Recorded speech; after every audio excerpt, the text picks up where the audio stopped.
Enfoque. Geopolítica, investigación, relaciones internacionales. Enfoque. Una mirada profunda y decolonial a los hechos más importantes de nuestra historia. Enfoque. Comunicación articulada para el buen vivir. Pueblos con memoria. Importantes desafíos medirán el pulso de América Latina en el próximo año 2025. Bienvenidos, bienvenidas. Esto es Enfoque, con Alejandra Patrone y la producción de los pueblos y movimientos articulados en Avia Yala Soberana. Hoy pondremos el foco en Honduras, junto al analista político internacional Efraín Díaz Arribillaga, docente de la Universidad Nacional Autónoma de Honduras. La entrevista. Efraín, bienvenido a Enfoque. ¿Cómo estás? Es un gusto recibirte. Efraín, ya estamos en los últimos días de este año 2024. Ha pasado mucho en estos 12 meses. ¿Qué destacás como lo más relevante a nivel regional? Bueno, en la región creo que hay algunas cosas que habría que resaltar. Primero, me parece que la situación de Nicaragua constituye siendo un problema. Las medidas tomadas hacia la consolidación de un Estado mucho más totalitario y menos democrático. El tema del Canal de Panamá ha vuelto a la palestra en la región, más que todo por las pretensiones del nuevo presidente de los Estados Unidos, Donald Trump, respecto al tema del Canal de Panamá. Pero igualmente plantea siempre un tema bastante histórico de una vía interoceánica alterna, digamos, en Centroamérica. El otro tema que me parece importante es el tema del Salvador, la consolidación del poder político de Nayib Bukele y con su estrategia de consolidación de la seguridad como un modelo para toda la región. Creo que ese es un tema fundamental. Y en el caso de Guatemala, pues creo que el cambio de gobierno en Guatemala ha traído pues un nuevo signo esperanzador para ese país después de tantos años de problemas casi desde 1954. O sea, esa primavera democrática puede ser algo esperanzador, pero que se enfrenta a problemas difíciles. Y para Honduras, ¿cómo ha sido este año 2024? En el caso hondureño yo señalaría algunos aspectos. En primer lugar, me parece que la economía del país ha mostrado signos de no solamente de resiliencia, sino que también un crecimiento más dinámico que se acerca casi, digamos, a un 4% para el 2024. El convenio con el Fondo Monetario fue un acuerdo importante para la economía del país. Le abrió un espacio fiscal y de endeudamiento que bueno, es positivo en algún sentido u otro. Sin embargo, hay problemas de corto plazo, de coyuntura, que no dejan de generar problemas, como es el deslizamiento de la moneda la salida de capitales parece ser un tema de carácter más coyuntural que de otra manera, pero sin embargo el país sigue mostrando una situación bastante favorable al punto de vista económico. El otro tema importante ha sido la difícil relación de Honduras con Estados Unidos que llevó a su momento más crítico cuando Honduras denunció el tratado de extradición. Sin embargo, creo que han habido nuevas aproximaciones y un replanteamiento de esas relaciones con los Estados Unidos sobre temas tan importantes como es migración, seguridad, al menos hasta ahora. Se abre un poco la incertidumbre respecto al cambio de gobierno en Estados Unidos y cómo va a ser esa relación frente a Honduras. Creo que otro tema fue importante el inicio de las negociaciones con China respecto al un tratado de libre comercio con ese país que todavía no se ha concretado. Otro tema que me parece relevante es la convocatoria para elecciones primarias en marzo del 2025 de los principales partidos del país, Partido Nacional, Liberal y el Partido Libre. Ese es un tema que va a ser relevante el próximo año, porque es un año ya electoral y las elecciones internas de los partidos políticos se realizan en marzo. O sea, ese fue un tema central, me parece importante. El otro que fue tal vez que tuvo sus efectos, sobre todo la economía y especialmente en la zona norte del país, fueron el paso del huracán Sara y una serie de tormentas tropicales que causaron daños al aparato productivo y la infraestructura en esa parte del país. Los otros dos temas que creo que han sido relevantes en Honduras, me luce que es el tema de la no aprobación de la ley de justicia tributaria, que ha sido el instrumento principal que el gobierno ha buscado para lograr avanzar hacia un sistema tributario más equitativo y más progresivo. Eso ha sido objeto de una serie de desencuentros con el sector privado, pero también de una oposición que ha sido totalmente obstruccionista y ha sido un problema realmente para tener una gobernabilidad mucho más sólida, y esto pues se manifiesta ahora con todavía la no aprobación del presupuesto de la nación para el 2025. Una tarea pendiente todavía continúa siendo la lucha contra la corrupción, que no se ha concretado la llegada de la Comisión Internacional para la lucha contra la corrupción y la impunidad que ha estado negociando el gobierno con Naciones Unidas. Eso todavía no se ha concretado y esto ha sido como uno de los señalamientos más importantes que se han hecho frente al gobierno, ¿no? Pero a nivel por lo menos del Ministerio Público y del sistema de justicia, pues algunos avances importantes se han logrado. ¿Y cómo crees que ha afectado el terreno geopolítico las distintas guerras que hemos tenido en los últimos meses? Ya la de Ucrania, que ya está comenzando a peinar canas, y lo que está ocurriendo ahora mismo en Medio Oriente. En cuanto a el tema de Ucrania y Medio Oriente, bueno, yo creo que los principales efectos, sobre todo al comienzo, fue el incremento de los precios del petróleo, que especialmente para los países no productores fueron un problema inicial, por lo menos, que fue abordado internamente con medidas, digamos, compensatorias para el consumo de energía eléctrica y los combustibles. Y también, de alguna manera, tenía una repercusión en los precios de los alimentos. Sin embargo, eso se ha estabilizado y creo que quizás el mayor impacto es realmente cuáles van a ser los desenlaces, sobre todo en Ucrania y el Medio Oriente, de esos conflictos que tienen una repercusión a nivel mundial y que por supuesto concentran la atención, pues sobre todo Estados Unidos, Europa, Rusia, en ese sector.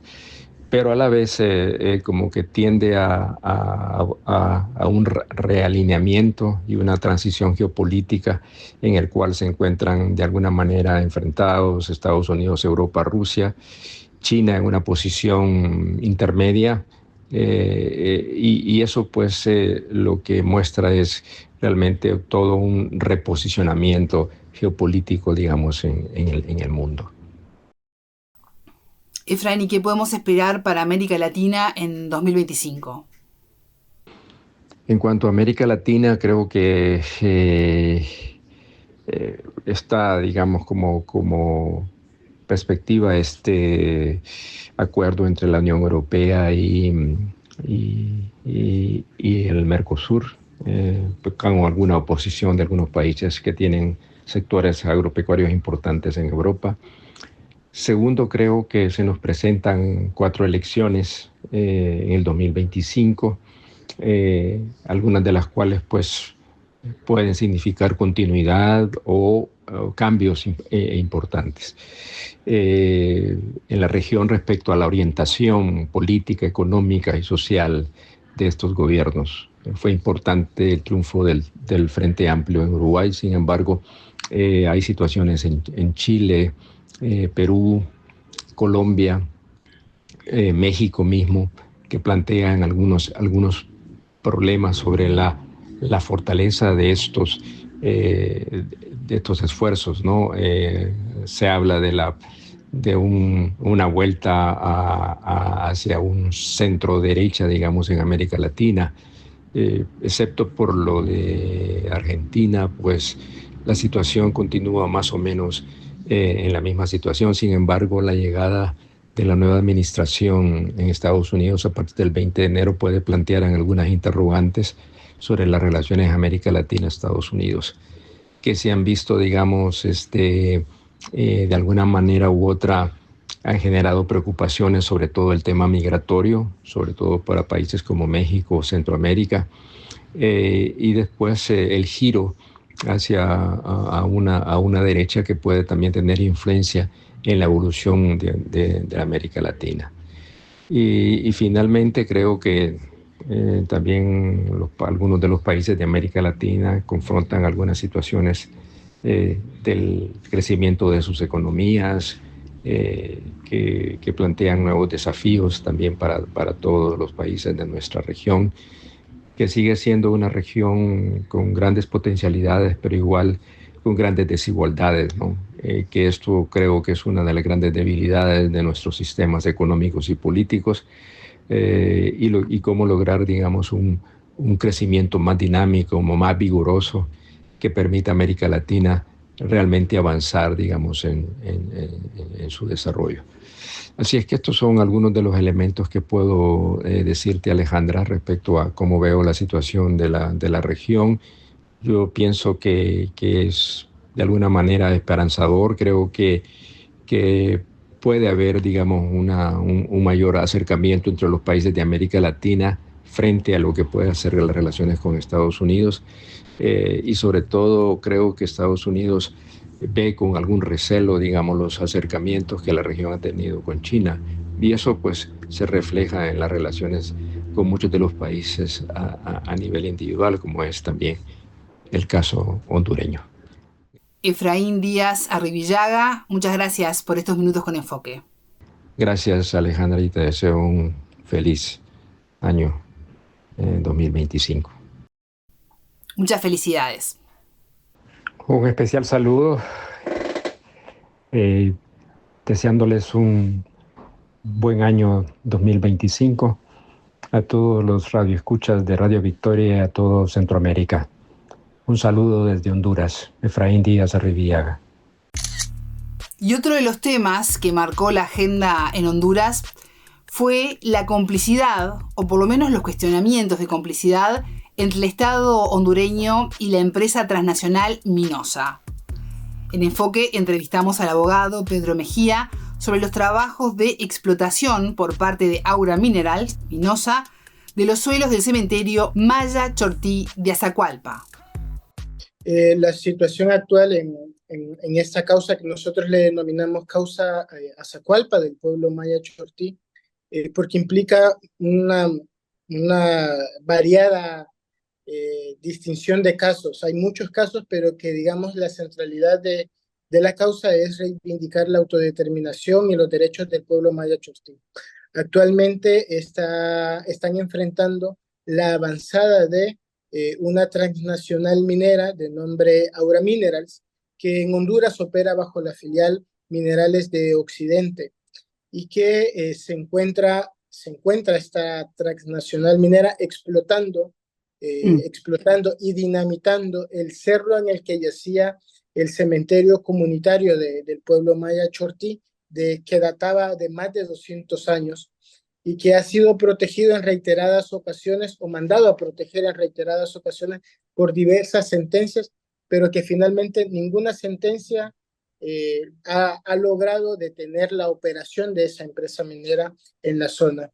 y que actualmente la situación, además de la destrucción cada vez más profunda del cerro sagrado del pueblo maya Chortí, además la población enfrenta el asedio a la comunidad. Cada vez más la empresa está acercándose a la comunidad que habitan y las casas se están resquebrajando, es decir, están enfrentando la amenaza directa de un caso desde el enfoque jurídico de desplazamiento forzado. Y en comunidades más adelante, digamos, de donde están ejerciendo la explotación central, están iniciando actividades de exploración mediante la compraventa de terrenos que pueden ser de dudosa calificación jurídica, porque es terreno o sería territorio indígena, y están iniciando actividades para explorar y ver si es viable explotar, eh, digamos, los minerales y las montañas y las fuentes de agua que yacen en otras comunidades maya Chortí. Pese a todo un panorama nacional de procuración de defensa de los derechos indígenas, la población maya Chortí en Honduras está enfrentando el asedio de esta transnacional minera y su expansión. Pensando un poco el relato que estás haciendo, ¿considerás que existe complicidad de las instituciones del Estado de Honduras con Minosa, teniendo en cuenta además las recientes resoluciones de no ingresar al cementerio Maya Chortí?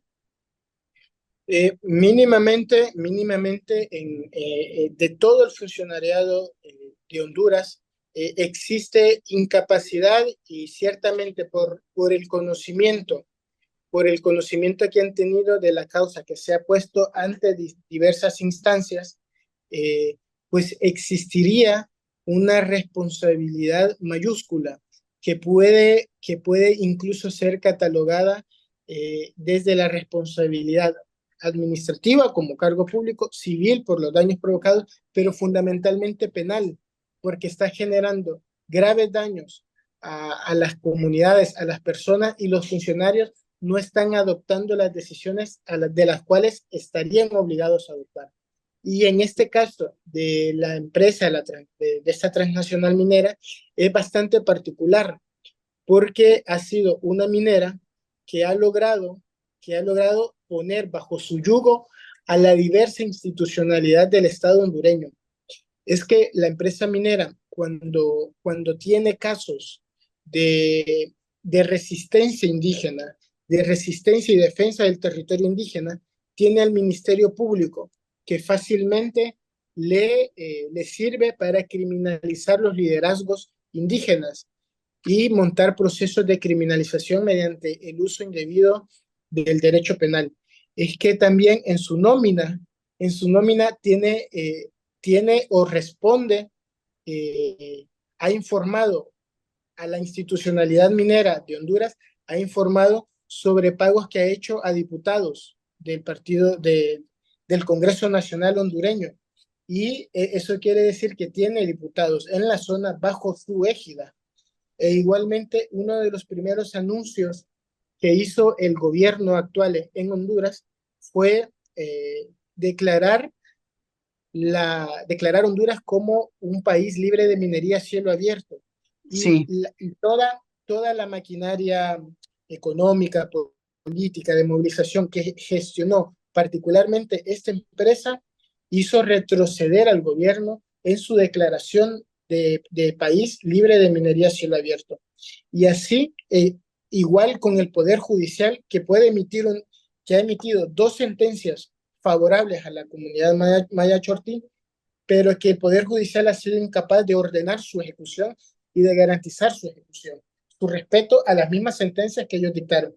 Entonces, esto es un ejemplo muy paradigmático en Honduras de cómo una empresa ha logrado tener bajo su yugo al Ministerio Público, al Poder Judicial, a diputados del Congreso Nacional, y logra revertir las decisiones del Poder Ejecutivo. Es una empresa que se muestra que como si estuviera funcionando supraestatalmente. Mientras tanto, la única resistencia auténtica, comprometida que está teniendo es la de las comunidades, que actualmente recibieron ataques por parte de personas allegadas a la empresa minera. Uh-huh. Vamos a contarles a los oyentes que esa declaración que mencionabas de libre de siendo abierto fue hecha en el año 2022 por el gobierno de Xiomara Castro, ¿no? Estamos viendo además lo que está pasando desde entonces, ¿no? Y esos datos que tú dabas.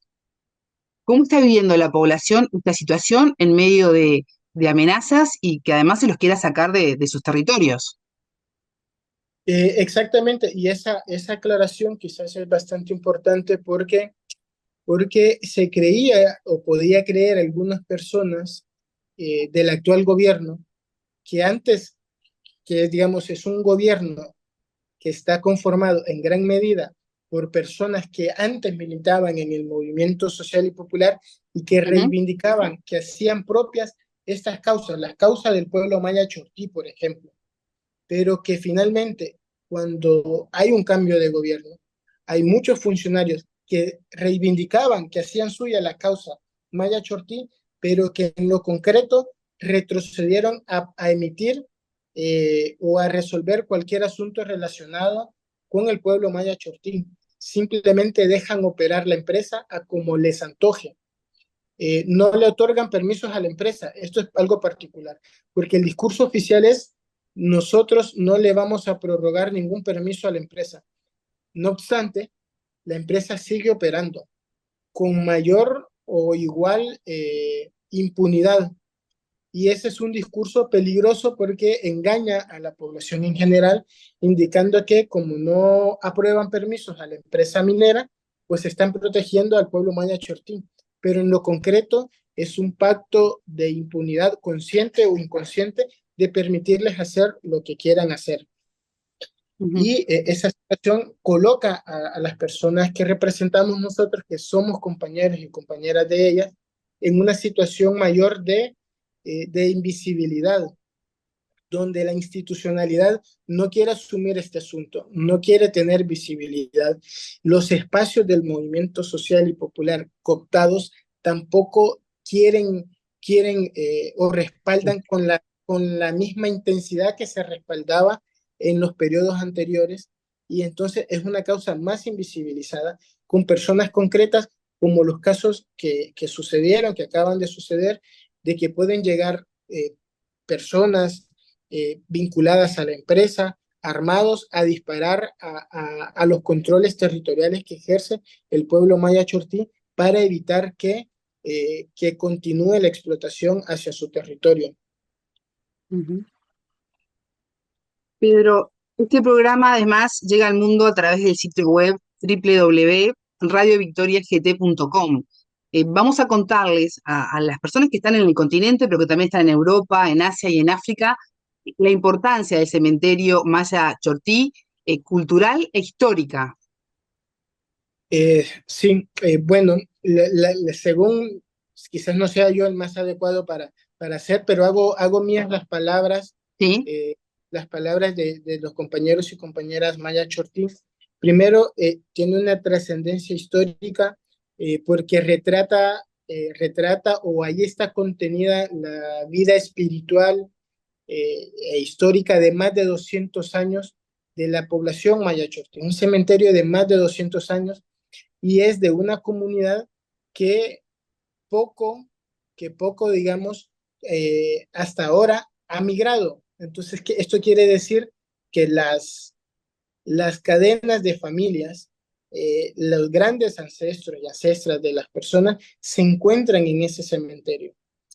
Y hasta ahora hay un fenómeno más en avanzada de migración donde las personas se han marchado, pero fundamentalmente antes era un vínculo histórico de las personas con sus familiares y con todo su árbol genealógico, digamos, hacia arriba. Que la misma comunidad lo entiende como un espacio espiritual de encuentro con sus familiares. Estábamos escuchando al abogado Pedro Mejía en Declaraciones con Enfoque. A ustedes les decimos que pueden volver a escuchar este programa en www.radiovictoriagt.com. Tengan todos ustedes una excelente jornada. Buena vida para todos. Enfoque. con Alejandra Patrone y la producción de los pueblos y comunidades articulados en Abya Yala Soberana para www.radiovictoriagt.com. Transmiten Radio Dignidad de Honduras, Codecá Guatemala, Abya Yala Soberana, Minca Comunicaciones de Argentina, Rondas Campesinas de Perú y Radio Victoria de Guatemala.